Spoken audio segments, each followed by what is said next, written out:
Okay, John, a couple of extra questions for you. I'm curious, growing up, what was punishment or discipline like in your house growing up? Oh, man. So can I cuss on that? No, I'm just kidding. It's the bonus content. It's We're the good. bonus content, so we can just say whatever we want. Okay, so let me start with some grace for my parents. My parents did an incredible job based on what they were brought up with. My mom specifically came from a very punitive violence as a form of discipline household and really never did that. I say really never because when I was a teenager, actually, my mom would kind of like do this thing. If you really talked back to her enough, she would just kind of and just slap you on the face, and then she would be like, oh, "What did I just do?" So like occasionally, like maybe 4 times in my whole life did my mom but I was like 14, 15, 16. So it was not like hitting, really little kid or anything like that. It was just surprising. But you knew you'd crossed the line. I knew that I had crossed a pretty severe line. Yeah. But to say that there was no punishment, I mean, they for sure punished and that they were a product in many ways of their time. And so understanding that, all of this research that we have into why punishment is not good for kids or why, I should say it's not good for kids in that it's totally ineffective. So if you're a person who's punished your kids and you're like, oh my gosh, should I screw them up forever? Like, probably not. Like, you're probably just hurting your cause, not helping your cause. But punishment, a lot of the stuff I say on social media gives people the impression that I think if you ever punish your kids for any reason, if you ever tell your kid like you're grounded, like you're immediately like you've traumatized them for life. Like that's not true at all. So by and large, my parents did a really good job. And that's evidenced by the fact that I feel free to question and critique their parenting and say, I'm not going to do it the same way that you did it. And what you experience with so many people who were victims of very harsh, usually physical discipline, they'll never critique their parents because they've had to make meaning out of that traumatic experience. And now, you have all of their psychological walls that are protecting them from you, interrogating that. So my parents didn't really punish in that way. That said, we for sure had privileges revoked. And I definitely had less of this than my brothers, who were 8 and 10 years older than me, respectively. So I was the spoiled little third kid.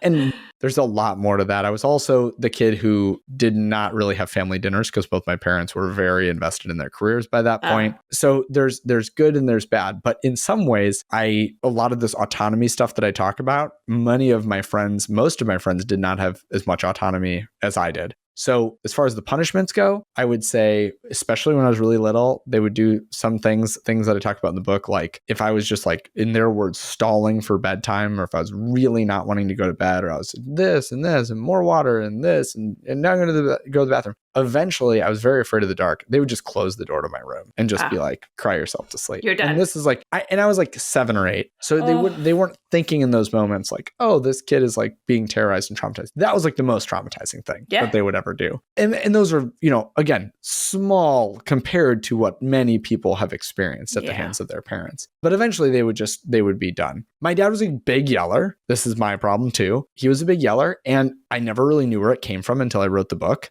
And I talked to his brother, and it was like, yeah, our dad yelled too, because when I was growing up, my grandpa, his dad, like you couldn't get 3 words strung together out of this guy. Like you yelling, like he was like quiet, soft spoken. He has a very deep bass voice, Swedish, never showed emotion. You can't imagine him coming home and yelling, but apparently that was what life at home was. So my dad kind of took that on, and he was a big yeller. We called him the old man Fogel, and he could yell at a referee at a game. He could yell at you if you left the house a mess, right? And but I wouldn't say it was great at apologizing, but definitely sought to repair after the fact, and would try and come and sit with you and just show that he still, you were still one of his favorite people, and he still loved you. And he was always there for me, super biased for me. Yeah. Whenever I had problems with teachers or problems with coaches and stuff, he was always like the one who was like, oh no, you're the best. Like, which is not true. Not accurate. not accurate. But,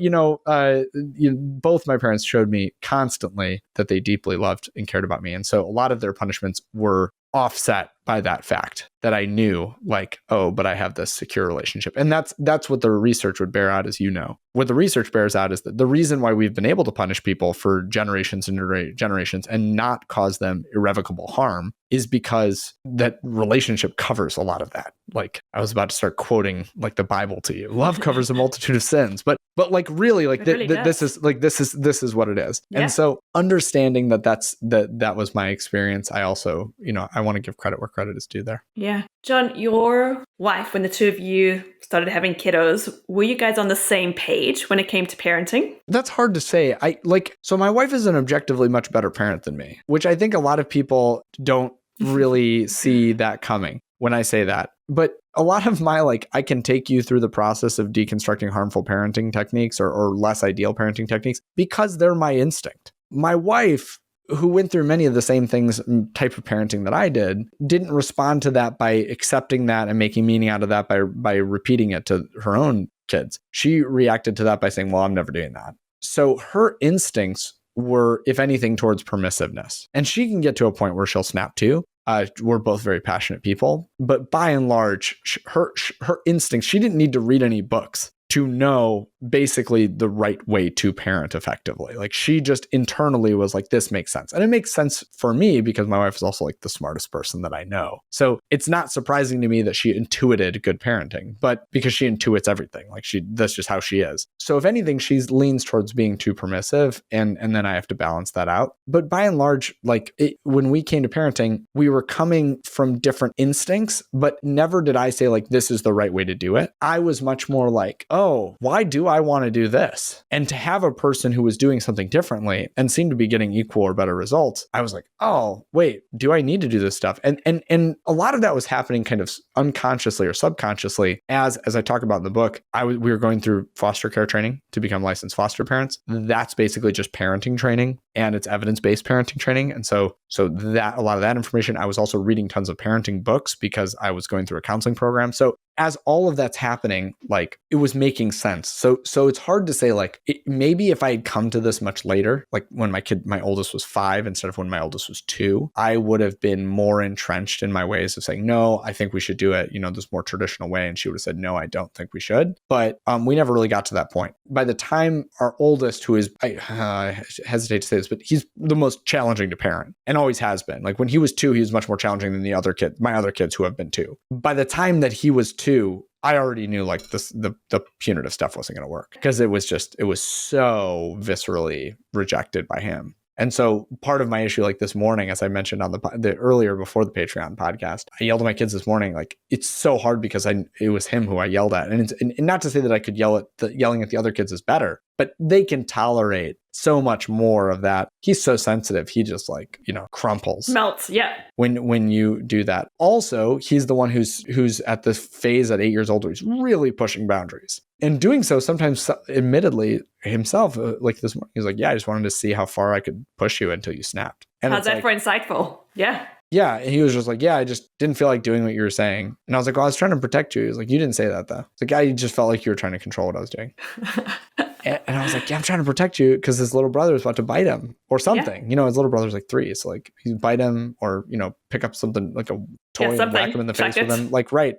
There was going to be some backlash coming for him. And I was like, I'm trying to protect you. And he's just like, well, instead I'm just afraid of you. So that's the challenge of, this started as a question about whether we're on the same page. I mean, sort of, but also I had a lot more learning to do. And then when we started reading books like The Whole Brain Child, and it was validating and verifying what both of us probably felt, which was her instincts to do it that way, to parent that way, and my instincts that what I was doing wasn't working. When both of those things, I think we were both intuitive and introspective enough to know that she felt like what she was doing was working and I felt like what I was doing wasn't. So then we had language for that. And then all of a sudden we could kind of speak together on that. That's so beautiful. I think that's what many couples kind of struggle with, is having the language to actually connect and go, hold on, where are we with this? And like you're saying, kiddos come with different temperaments. So we don't know, maybe with the 6th month already, but with your boys, they need different things at different times, and just a little bit of an adjustment to the way we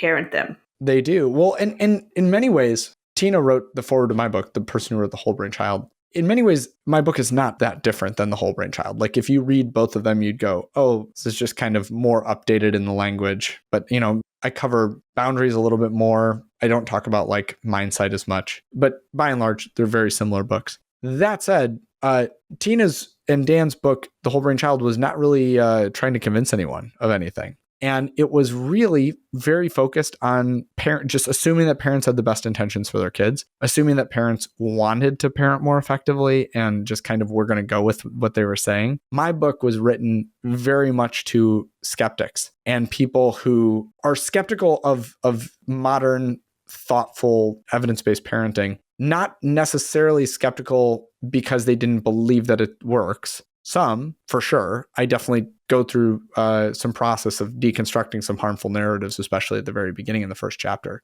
But beyond the first chapter, I don't really go to convincing people that they should parent this way. More so, it's convincing people that they can't. And that was the skeptics. It was the skeptics of people. The skeptics were the people who would go, okay, this is all fine and dandy. I understand that this is good, but like how? And those are the people who I wanted to really get to and say, number one, punishing yourself is no more effective than punishing your kids. If you just beat yourself up for being a quote unquote bad parent, what I've been doing all day today. Like, if you just beat yourself up for that, you're not going to heal. It's not going to help you be a better parent tomorrow. You're just going to be more, in fact, it's going to help. It's going to make you a worse parent tomorrow. So punishment's not effective for you either. And also just, you don't have to be perfect. Like, the good enough is repairing when you mess up and just trying to do things differently. And that's good enough. And your kids are going to be so much better off for that good enough. I love that. And I think in those moments, everybody just feels seen. Parents go, I don't have to pretend to be something that I'm not. I don't have to pretend like I have all my stuff together. I can just be me and go, sometimes I mess up. How do we maybe make it better for the next time? Right? It's huge.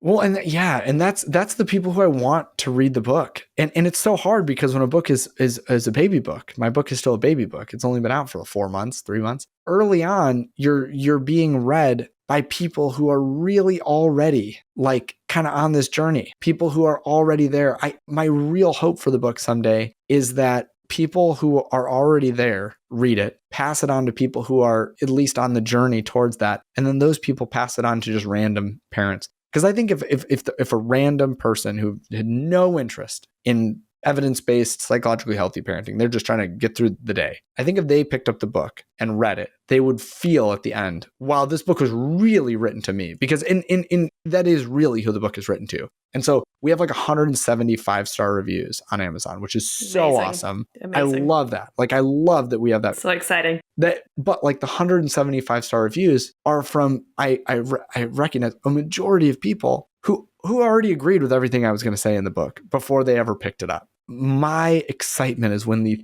3 and 4-star reviews come in of people going, I'm still not sure, but I'm more interested. And that, I think, is the hope for the book, is that it's a book. I don't know when you're airing this, but we're coming up on Mother's Day and then Father's Day. It's a book that people can give to fathers, especially to men, and to say, hey, guys, your life is going to be so much better. You just do this. And that's what I really hope for it. Oh, I love it. I think that's such a beautiful place for us to end that. Jon, thank you. So awesome to chat. Yeah, thank you.